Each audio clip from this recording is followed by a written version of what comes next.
What's up, boys and girls? This is Lance White, and you are watching WGS-TV.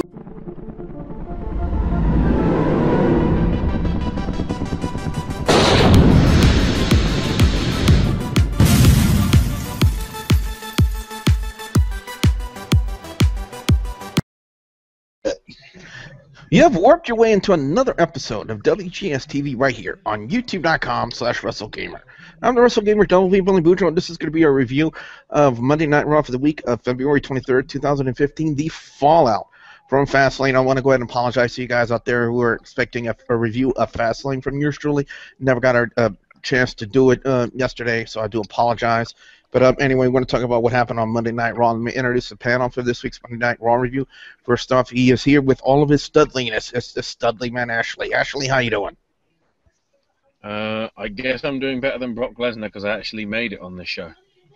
But And he's our resident music mogul over on YouTube.com/Lance Moss TV. Here's the incomparable Lance Moss. Lance, how you doing?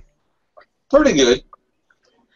Now, one of the big things to take away from Fastlane was, of course, finally the return of Randy Orton to WWE, and well, he would call out Seth Rollins to open up Monday Night Raw, and then basically the Authority would come out minus Seth Rollins, and basically Stephanie McMahon convinces Randy Orton to attend a business meeting in the back. I thought this was kind of weird, you know, because we were all expecting for Randy Orton to want to go after Seth Rollins for what he did before the Survivor Series, and now WWE's going in that direction. I don't know, Ash. It just doesn't make any sense to me as to where they're going with this. I think the whole idea that they're actually doing on this front is having Orton basically whittle down the Authority one by one, or the only thing that's left is Rollins. And then, okay, out of nowhere, and that's how you get your Mania match. The Intercontinental Champion, Bad News Barrett, who did not have his Intercontinental Championship belt thanks to Dean Ambrose, took on Dolph Ziggler in a really, really good match, and Ziggler would end up picking up the win with the Zig Zag, and then Dean Ambrose would kind of come out to haunt Bad News Barrett with that Intercontinental Championship belt. And Lance, one thing that somebody posted out on the Facebook page during Monday Night Raw last night is they're thinking now that instead of being a one-on-one match for Intercontinental Championship, since Dolph Ziggler beat Bad News Barrett, that it could turn into a three-way dance. What do you think? I'm thinking either three-way, four-way, or a ladder match. Possibly. Well, finally, guys, it has finally happened, the reuniting of millions of dollars. Millions of dollars. And it would be Darren Young and Titus O'Neil taking on the Ascension. And this was basically Darren Young took about 95% of the match, and then they would hand the Ascension their first loss on the main roster with the small package pin, and then the Ascension would just absolutely destroy the primetime players. And then, Ash, were you surprised to see the players back together? Consider it. Well, after last week, yes. After this week, anything's better than the Ascension at the minute. Those guys are basically getting very victimized. I don't know what's going on. You know, great tag team in NXT, and then now it's just, what the hell happened? In the back, Stephanie McMahon would kind of convince Randy Orton to rejoin the Authority of sorts. And as again, I'm hearing myself echo just a little bit, Ashley. It would be the main event for the evening would be Randy Orton and Seth Rollins taking on Roman Reigns and Daniel Bryan. And speaking of those two, they could have a very good promo concerning what they did at Fastlane Sunday night, and then out would come Paul Heyman. And I gotta say, there's just one thing I really do like about Paul Heyman, Lance, is that when it comes to cutting intriguing promos and making things interesting during a promo, Paul Heyman has a gift for that. Yeah, I mean, he's a master of the promo, let's face it. Because God knows we don't want Brock having the mic. No, that's just a damn Greek tragedy right there. he'll say something stupid like he always does. Or up next, the WWE Tag Team Championship on the line. Tyson Kidd and Cesaro taking on the Usos. Now, the way my gut feeling was that Tyson Kidd and Cesaro were probably just going to be transitional champions. They win it on the pay-per-view and then lose it the next night on Monday Night Raw, and it didn't really pan out that way. Actually, the way it panned out with Natalya interfering, did you kind of see that coming? Not really at all. It seemed a very sort of odd move, and I guess the whole idea that Natty and Tyson aren't on the same page now, that suddenly just went straight out the window. So I don't know. It's just very odd. Next, speaking of odd, it would be Stardust taking on Jack Swagger. Ashley, talk a little bit about that match. Basically, from what I remember, is you had Stardust come out, who's obviously still reacting to the fact that Braylon. He lost the previous night, and I guess he's still out for his version of revenge or whatever. The fans still chant Cody at him, so that sort of defeats that fact. And yeah, Jack Swagger, so immediately everybody's thinking, oh well, there's the jobber. And then amazingly, thanks to a appearance from Goldust on the Tron stage, Swagger wins with the Patriot Lock. And the guy that we thought was going to lose won, and Stardust streak continues, and this is building more and more to a rematch at Mania. Yeah, that's what I was thinking when I saw that. Because I knew they weren't really going to finish it at Fastlane. I mean, if anything, I think it would mean more to have them finish it at WrestleMania. Speaking of things that mean more, how about John Cena and Rusev and what happened with that one? Lance, did you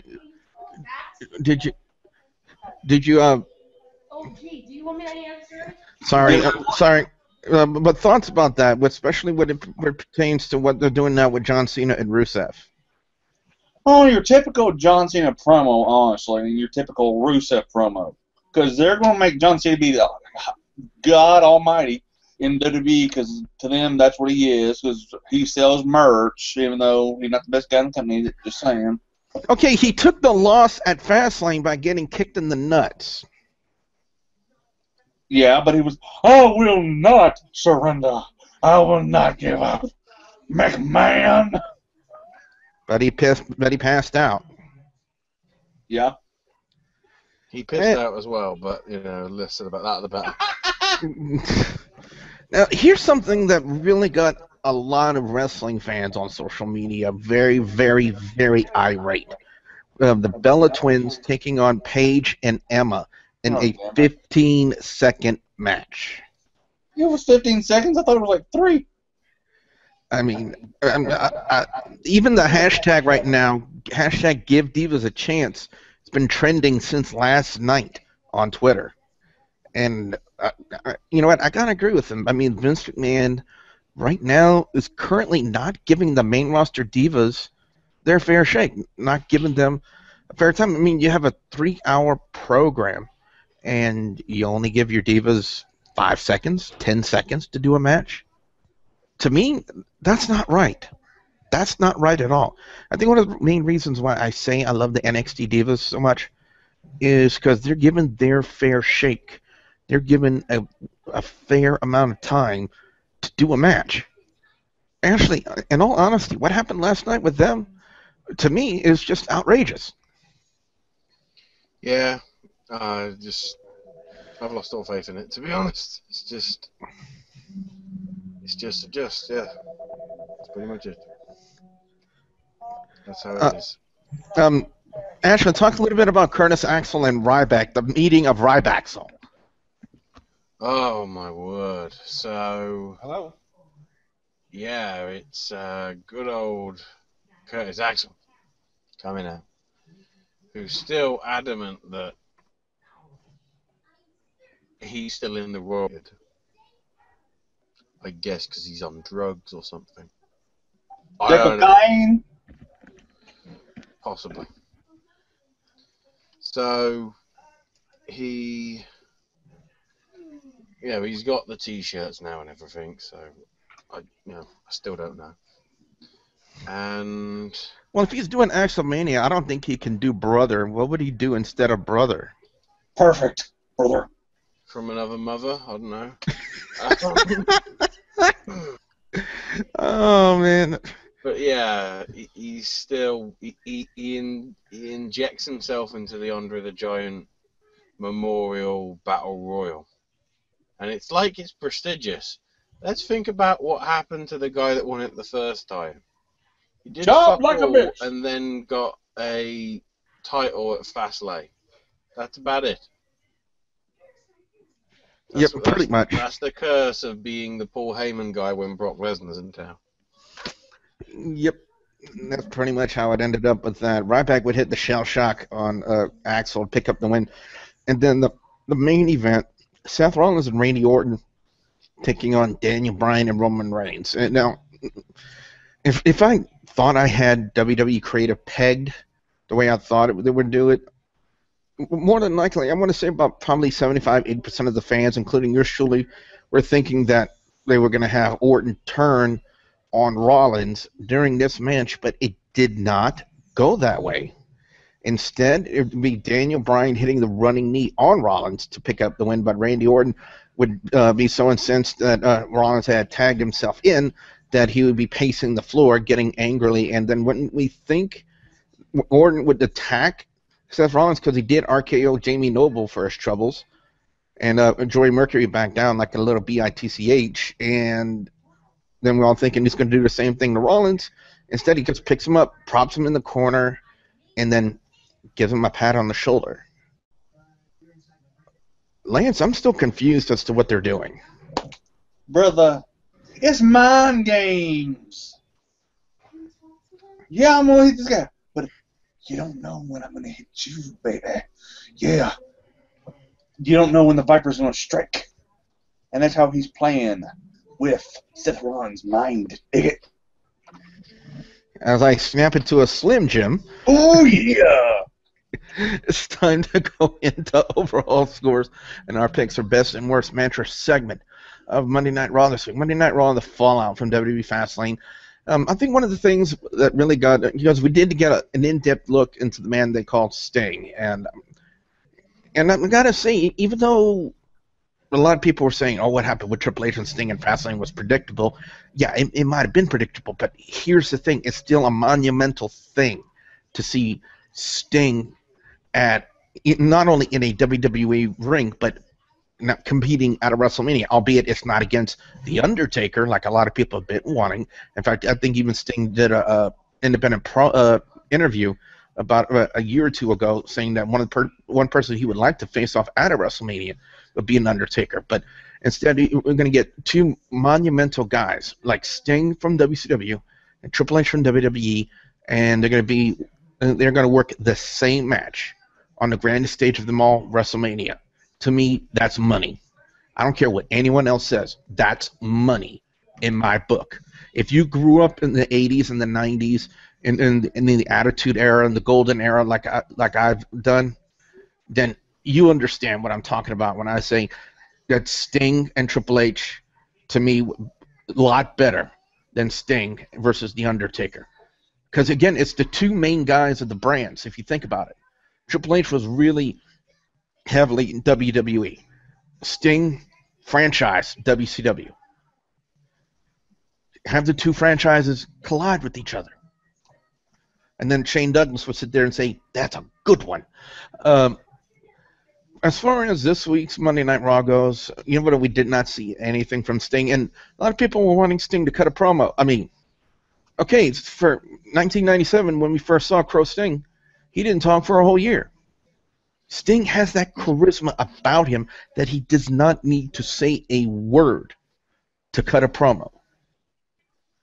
And he can do it really, really well. He has that presence about him that gives him that ability to just go in the ring and stare down an opponent or stare down anybody in the ring, and we can call it a huge, successful promo. And I'm going to date back another example because a lot of fans want to poke fun at it, and I say it was an amazing promo, a promo that needed no words, and that's the Triple H Undertaker promo for WrestleMania. And the first one, the returning Undertaker and the returning Triple H, and they just stared on each other, and then they look at the WrestleMania sign. Again, that speaks volumes without them speaking a word. And Sting has that ability. That's all I'm going to say about that. Now, would I have liked to have seen Sting on Monday Night Raw? Yeah, I would have.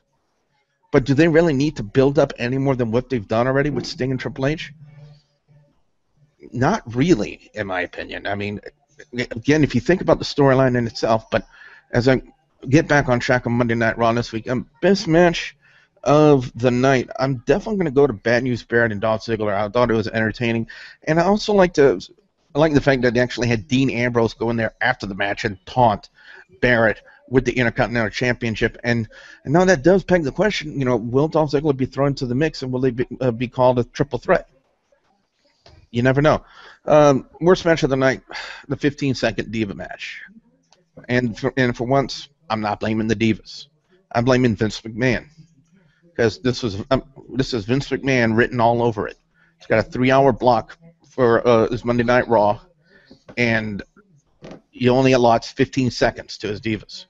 I don't think that's right. Hashtag give Divas a chance. Overall, Monday Night Raw is going to be a 3 out of 5. Ashley, what about you? Overall scores and your picks for best and worst match or segment of Monday Night Raw? Score will be a 3 out of 5. Best moment was actually the WWE Universe playing to type, and also the WWE Universe being angry at the Bushwhackers going in the Hall of Fame. Because they're idiots for thinking that the Bushwhackers don't deserve to be in there. It's clearly that, they don't remember anything beyond, like, WrestleMania 22. So they don't know the history. Then, on the terms of the playing to type front, the crowd now seem to be accepting of Roman Reigns, weirdly, despite everything that happened. And it seems like people are putting aside their hatred of John Cena because USA v Russia. Seems like they're playing to type, which is what they shouldn't be doing, but whatever. Worst bit, well, I guess the worst bit that we don't know about is what allegedly happened with Brock Lesnar backstage, which we don't even know officially. It's just there are rumors, which might not even be true. And certainly the Divas segment. The fact it's like, oh, Paige is in action next. Here's a 4-minute promo on Sting. Here's a Divas match in which nothing actually happens because apparently, stuff happens. I don't know. Anyway, finally, let's go to Lance, get his overall score and his picks for best and worst match or segment of Monday Night Raw this week. Overall, I'll give it a 3 out of 5. Best match, I can't give it to Barrett and Ziggler. Main reason, Barrett damn near killed Ziggler with that botched powerbomb. He botched the hell out of it. I mean, that's one thing, because he damn near killed him. Remember what, let's face it, Ziggler is only about, 2 years out of a concussion? Yeah. Something like that. But best, I guess, main event, I guess. Worst, the Divas match, or whatever. I think they broke Daniel Bryan and Sheamus' record for the quickest match in history. Yeah. At 3.2 seconds. honorable, but honestly, I also want to say congrats to the sheep herders or bushwhackers, whatever you want to call them, in getting into the Hall of Fame. I do believe that was the tag team name of them when they were in the NWA. It was the Sheep Herders. Which they were crazy bastards back then. On that note, ladies and gentlemen, what we want to know from you guys out there, the viewers and subscribers, your thoughts on Monday Night Raw this week. What are your overall scores? What are your picks for best and worst match or segment of Monday Night Raw this week? We definitely want to know what you guys have to say. Be sure to put your comments in the comments section below. Don't forget to like and favorite this video. Last, what can fans expect to see when they come visit your channel over on youtube.com/LanceMossTV? Album reviews, NASCAR discussion videos, redneck normal videos, musical equipment reviews, some rants, the archives of controversies and scandals from Hardcore Wrestling Radio. And don't forget to check me out on Twitter. It's at LanceMossTV. Cody, go bring this to Jenny. Fans, don't forget to follow me on the Facebook page, facebook.com/WGS-TV. And don't forget to please subscribe to youtube.com/WrestleGamer if you haven't already. So, with that being said, for the Studly Man Ashley and the incomparable Lance Moss, I'm the WrestleGamer, saying give divas a chance. Dating style. And now, wait a minute, Jones might be looking for that Peterbilt driver.